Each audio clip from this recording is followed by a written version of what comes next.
Sa kamunay na balita mga kabrigada, ang PNP Highway Patrol Group abay nakapagtalaho ng 13 aksidente dyan sa Marilake Highway.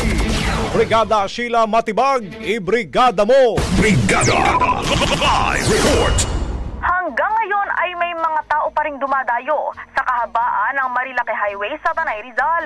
Ito ay matapos ang pagkasawi ng isang individual at pagtamo ng injuries ng ilan dahil sa nangyaring insidente sa naturang kalsada matapos gumawa ng Superman stunt ng dalawang riders habang sakay ng motor na nagdulot ng aksidente.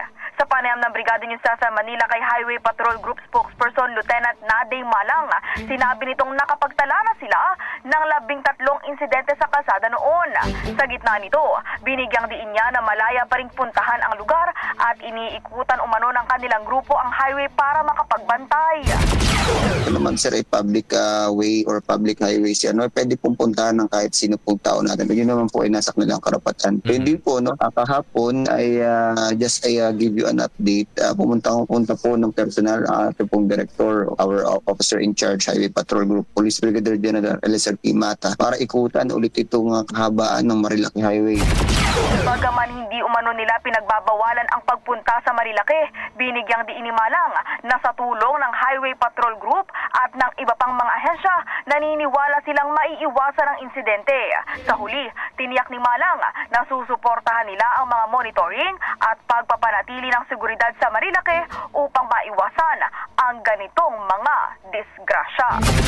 Sa tulong po ng ating Highway Patrol Group, lalo tigit yung ating pong collaboration with other local police force, may iwasan itong mga ganitong activity. Lalo tigit talagang yung ating mga regular conduct of checkpoints, talaga pong mamamalagi dyan sa kahabaan po ng Marilake. At we do believe naman na sa ganito po mga estratehiya na nilalatag po ngayon ng Highway Patrol Group, talaga pong maiibsan at mabawasan ito pong bilang ng ating pong insidente.